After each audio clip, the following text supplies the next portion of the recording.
Enemies are an unavoidable reality in life. When you set out to create something substantial, expect opposition to arise. Some will confront you directly, while others will cloak their hostility in false praise. What if your worst adversaries could become your greatest allies? Certain foes may aim to dismantle your efforts, while others feign protection while tightening their grip around you. Yet, the majority of people spend their lives trying to sidestep conflict, appeasing their rivals, and justifying their actions in a bid to remain uncontroversial. But Machiavelli, he didn't shy away from adversaries, he embraced them. To him, an enemy was not merely a threat, but a potential asset, a chance to be seized, a piece on the chessboard waiting to be utilized. He recognized a truth that eludes many. The enemy holds more value than a friend, as they act more swiftly, think more critically, and reveal their true intentions far sooner. Did we make a solid case for the central paradox?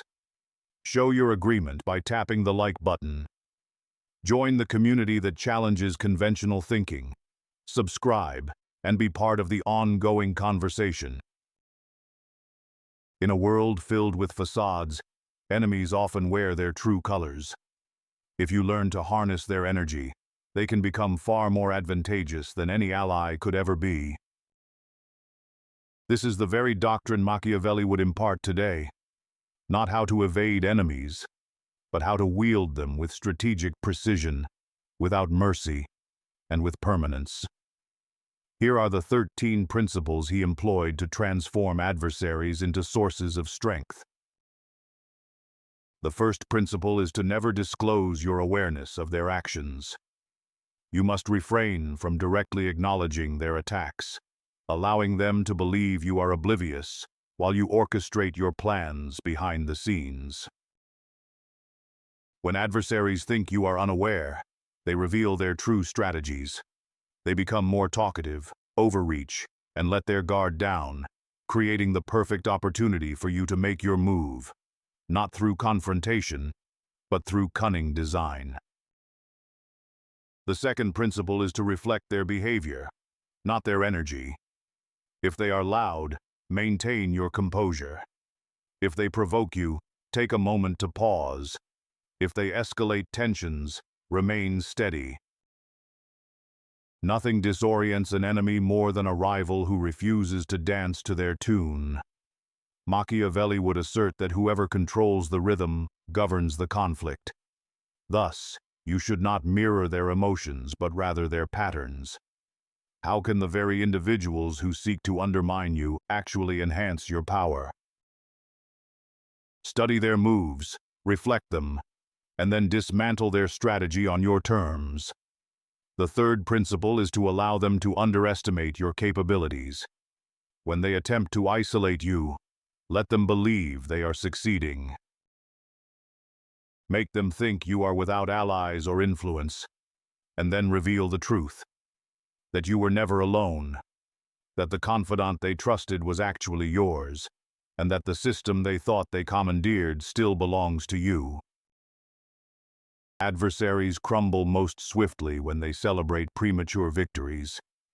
Permit them to revel in their perceived success, then pull the rug out from under them while they are still toasting. The fourth principle is to reward their ego rather than their attacks. Insecure enemies often lash out for validation. Instead of denying their efforts, feed into them. Compliment their ambition, acknowledge their aggression, and make them feel recognized. In doing so, you place a leash of flattery around their necks, rendering them predictable and dependent on your approval. Now, they are aware of your shadow, and their autonomy is replaced by your influence. This is not mere manipulation. It is a careful construction of psychological architecture. The fifth principle involves intentionally leaking misleading information. When they are observing you, provide them with something to discover. Not the truth, but a fabricated version of it. Mention a non-existent plan, reference a conversation that never took place, or feign anger toward a trusted ally. They will take the bait, act on it, and inadvertently expose themselves by reacting to your deception. When they move based on false intelligence, they unwittingly do your bidding. Machiavelli never waged wars with swords. He fought them in the shadows. The sixth principle is to elevate one enemy above the others. Instead of battling a crowd, identify the loudest, most emotional and reckless adversary, and make them the focal point. Address them subtly and respond indirectly, providing just enough attention for them to inflate. Imagine transforming threats into tools for your success. How would that change the game? As they grow, they will overreach, alienate their allies, and ultimately reveal too much. By the time they realize their misstep, they will find themselves isolated on a battlefield of their own design, while you have already moved on. The seventh principle is to transform the weakest enemy into a source of information. Within every group of adversaries exists a vulnerable link, someone insecure, desperate, or feeling overlooked. Identify this individual, compliment them, and falsely confide in them to create an illusion of special access. Then, simply observe as they provide you with everything you need. Why confront the entire group when one of them is already working in your favor? Loyalty stems not from trust, but from being needed, and enemies often crave that need more than anyone else. The eighth principle is to allow your enemies to speak first in discussions, arguments, or public forums. Let them present their case, posture, and feel as if they have won the narrative. Then, when the silence descends, deliver a single sentence, not to defend yourself, but to reshape the battlefield. One line that refracts their aggression into insecurity, prompting the audience to question everything they have just heard. Never be the first to speak, nor engage in lengthy arguments. Instead, strike precisely, with intent. Machiavelli famously stated that he who wishes to be obeyed must know how to command with silence. The ninth principle is to avoid public punishment unless it is symbolic. Most adversaries will self-destruct. They will overreach, falter, and lose control. Allow them to do so privately. However, if public action is necessary, ensure it is surgical. One statement, one action, one dismissal. No rage or revenge, just a clear message. You do not seek to destroy them. You aim to erase their significance. The crowd forgets their misdeeds and remembers how swiftly their downfall occurred. This is the coldest form of power, not the roar of conflict, but the unsettling silence that follows. There exists a significant distinction between annihilating your enemies and absorbing them. Any individual can engage in battle, but Machiavelli sought not war. His objective was obedience, to destabilize adversaries to the point where by the time they realized they were fighting the wrong battle, they were already unwittingly serving his interests. This is the essence of the 10th rule. Offer redemption, but always at a cost. You don't pursue your adversaries. You don't extend gestures of goodwill in hopes of reconciliation. Instead, you make them come to you. And when they finally arrive, after all the strife and antagonism, you don't meet them with fury. Instead, you welcome them with clemency. But it comes at a price. You offer them a pathway back, but it's under your stipulations, your timeline, your rules. In this way, the individual who once sought to dismantle you unwittingly shackles themselves to your demands. They will adhere to your conditions more faithfully than any loyal supporter, knowing that a single misstep could sever the ties. This is not peace. This is dominion, cloaked in benevolence. You haven't merely triumphed. You've transformed your adversary into a pawn of your design. Then we delve into the 11th principle. Convert their animosity into a testament of your might. Adversaries will speak, twist the truth, and attempt to tarnish your name. Yet Machiavelli would never contest the narrative they create. He would allow it to flourish, for each time they utter his name in ire, they bolster his presence. Every attempt they make to undermine him only underscores how profoundly he occupies their thoughts. This is the strategy. Let their fixation lay bare your strength. You don't resist it. You let it flourish. The more they struggle, the more others begin to wonder why they are so invested. And as the spotlight shifts, it becomes clear. Your foe is consumed by obsession, while you remain untouched. One appears erratic, while the other stands resolute. Even those who may not admire you begin to respect you for your resilience. You didn't waver. You didn't crumble. You weathered the storm without a single fracture. This isn't mere defense. It's the crafting of a legend. Now we arrive at the 12th rule. Vanish, and then return, revitalized. When tensions ease, do not linger in the shadows.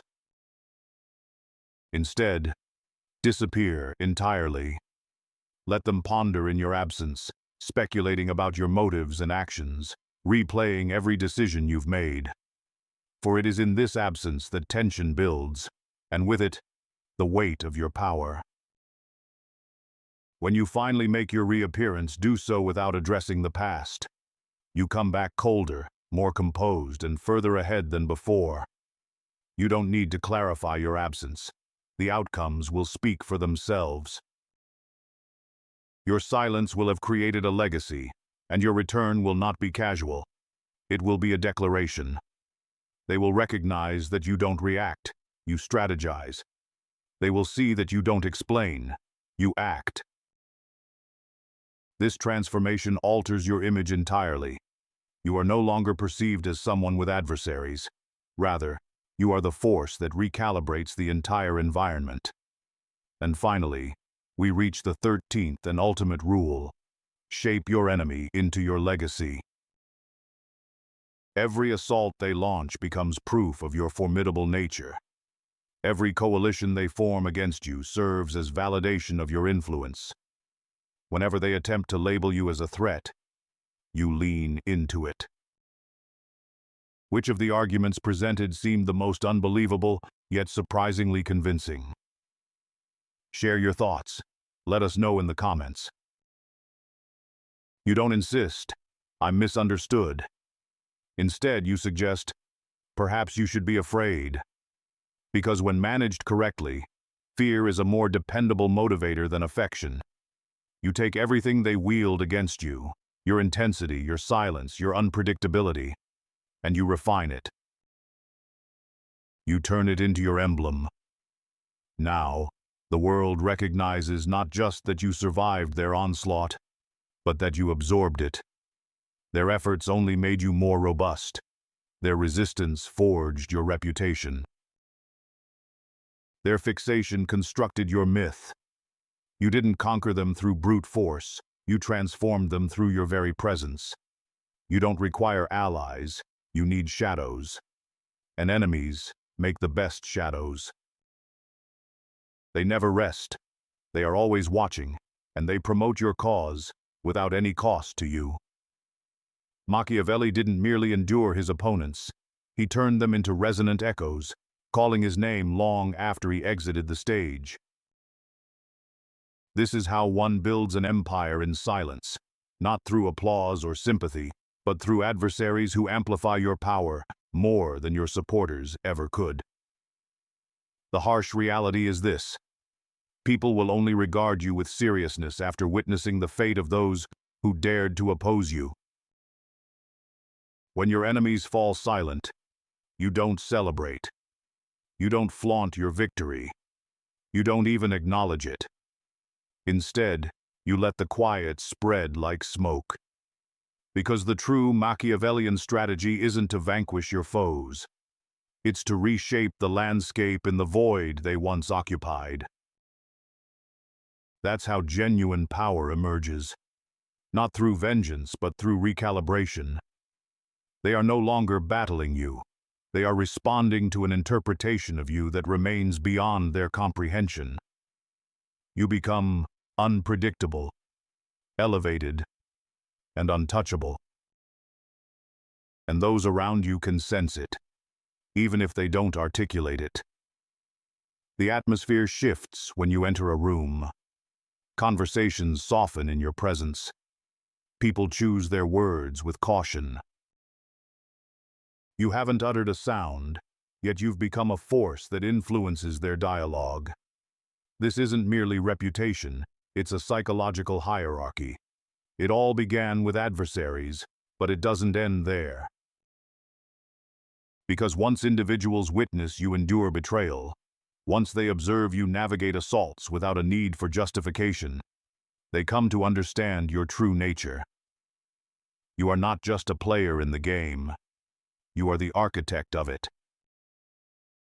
This is where the metamorphosis commences. You transcend the labels of man or woman, leader or follower. You become an ecosystem, a climate that others must adapt to, a pressure system that subtly governs behavior. This is the reward for refraining from emotional retaliation, for allowing your enemies to self-immolate in their attempts to expose you, and for remaining unyielding when the majority would have faltered. You have emerged as someone who no longer seeks validation, for you have harnessed the power of restraint. This is the realm in which Machiavelli thrived, not in influence but in invisible enforcement. He didn't need to remind others of his capabilities. He became the reminder itself. For that is the most formidable form of power. When your name transcends mere nomenclature and becomes synonymous with consequence, it is not born of cruelty, but because you've become the end point that others dread reaching. This encapsulates the psychology of post-conflict control. But what lies ahead?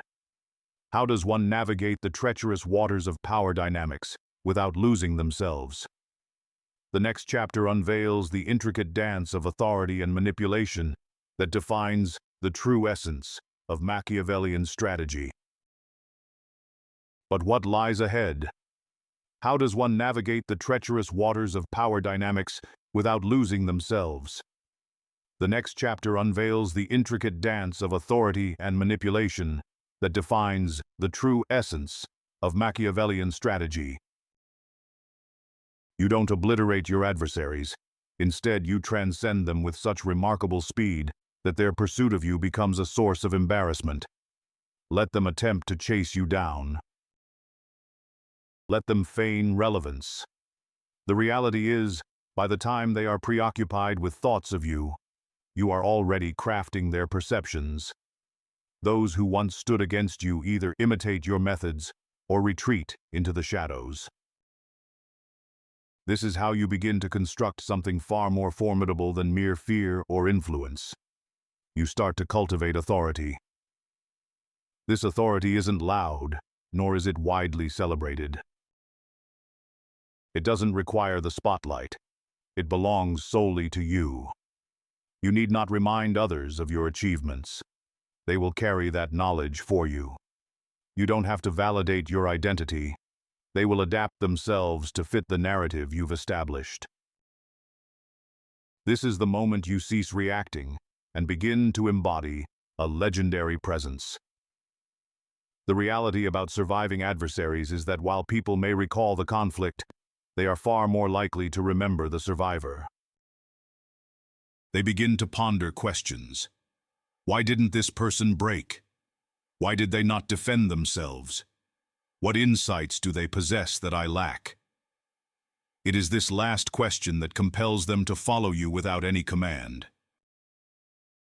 Once individuals believe you have a perspective they cannot grasp, they stop opposing you and instead gravitate toward you. This was the mastery of Machiavelli. He sought not mere compliance, but the inevitability of his influence. When people thought of him, they didn't envision a man. They perceived a force, a law, a sophisticated threat. And when you are viewed in this light, there's no need to battle your foes. They become their own worst enemies in an attempt to evade your shadow. When your adversaries fall silent, the onlookers take heed. They remember how boisterous those voices once were, confident, assertive, and now they have vanished without a trace. No dramatic confrontations, no public takedowns, just an eerie silence where resistance once thrived. You didn't merely triumph, you established a pattern. The human mind learns through patterns. A single voice challenges you and disappears. Another mocks you and is silenced. A third sows doubt, and soon they too are gone. Faded, discredited, rendered irrelevant. You never raise your voice, you never need to justify your actions. You simply advance, and everyone else begins to self-regulate. They soften their tone when discussing you. They avoid uttering your name in certain circles. They preface disagreements with a measure of respect because, while no one knows exactly what transpired, everyone senses that something significant did. This is Machiavellian power scaling, where enemies no longer sap your energy. Instead, they amplify your influence, for fear spreads more swiftly than reason. Once fear becomes synonymous with your name, direct control becomes unnecessary. They regulate themselves. You've stepped into a realm most leaders dream of but seldom attain. Automated dominance. Your former enemies morph into cautionary tales, whispered references in private conversations. People might say, "Don't challenge him unless you're prepared. You know what happened to the last person who did. Just keep your distance. It's not worth the risk." None of this originates from you. It emerges from what you allowed them to witness. That's the strategy. You don't react to accusations. You cultivate uncertainty. You don't extinguish your enemies. You allow them to spiral just enough for the audience to witness their downfall. Now the group becomes your enforcer, not out of loyalty, but through pattern recognition.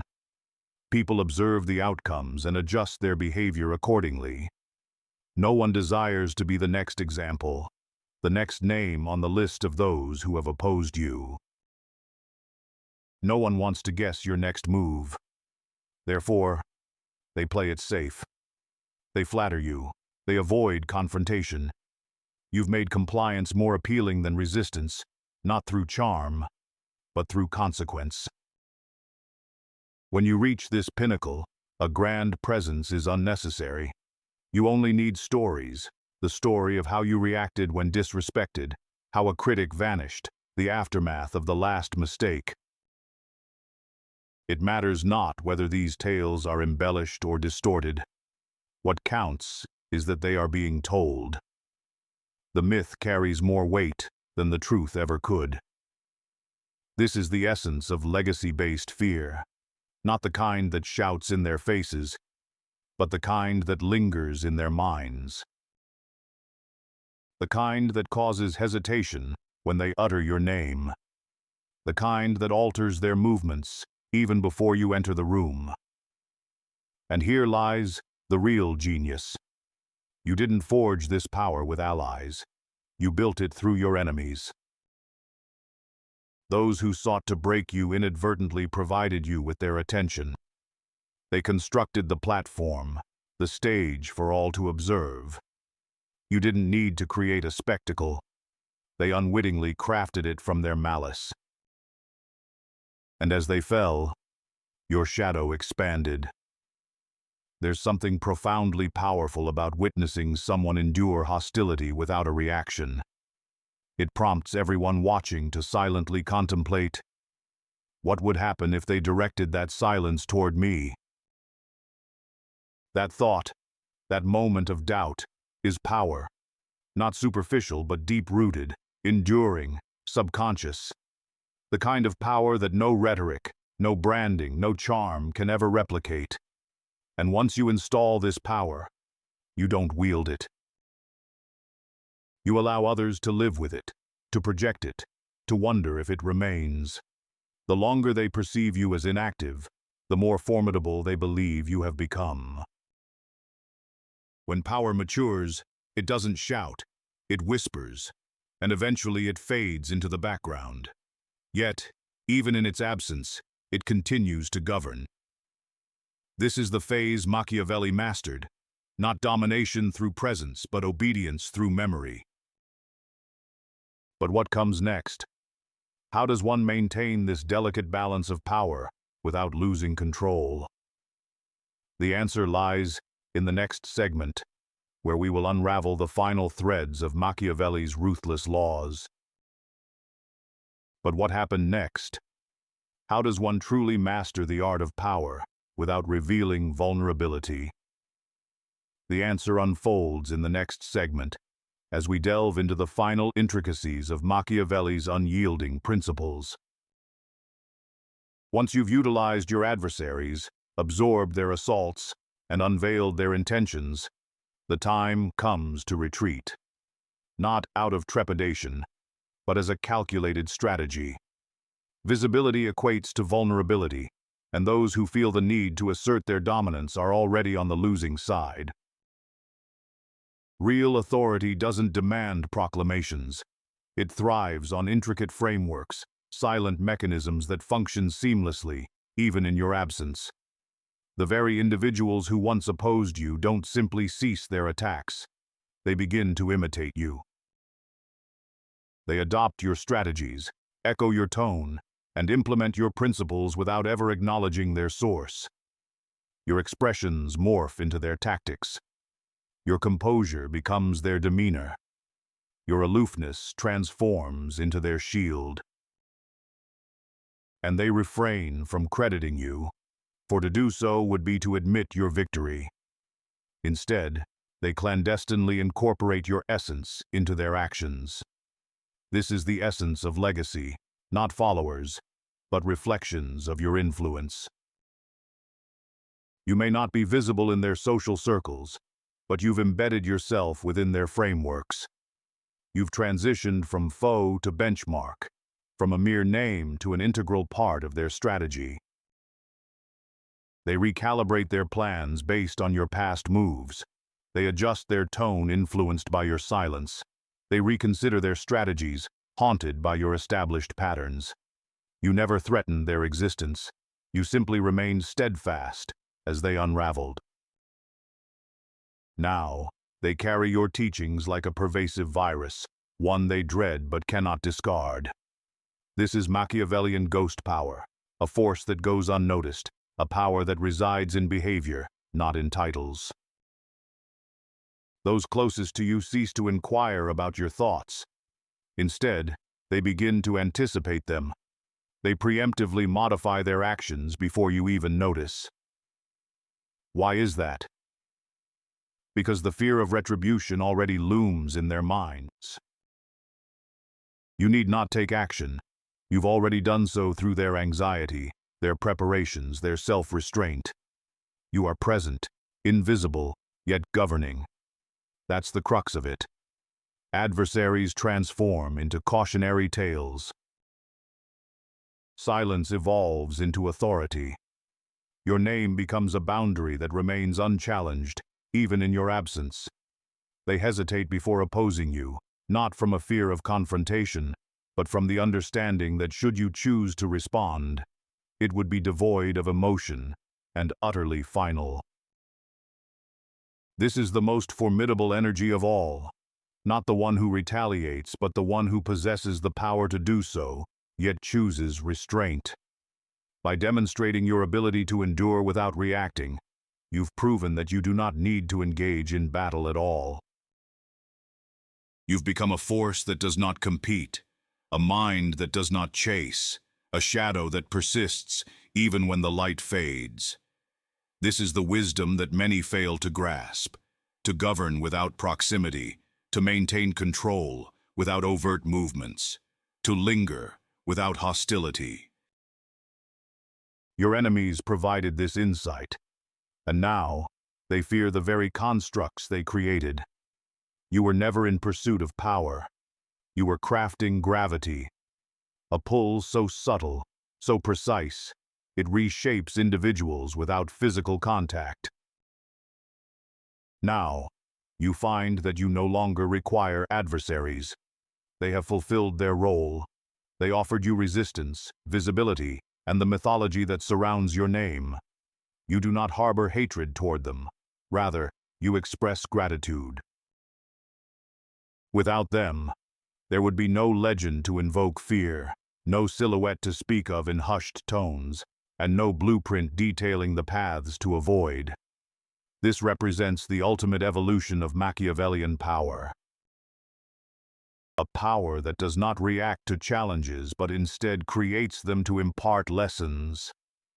Enemies cease to be threats. They become raw materials. You shape them, dismantle them, and transform them. You do not eliminate opposition. You allow it to speak, to reveal its nature, and then you erase it, not with noise but through an all-encompassing silence that leaves them questioning whether you ever existed at all. Did we make a solid case for the central paradox? Show your agreement by tapping the like button.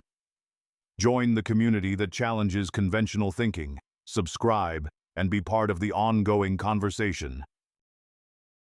And in the next video, we'll discover Machiavelli. Never tell them what you're planning. The power of hidden intent.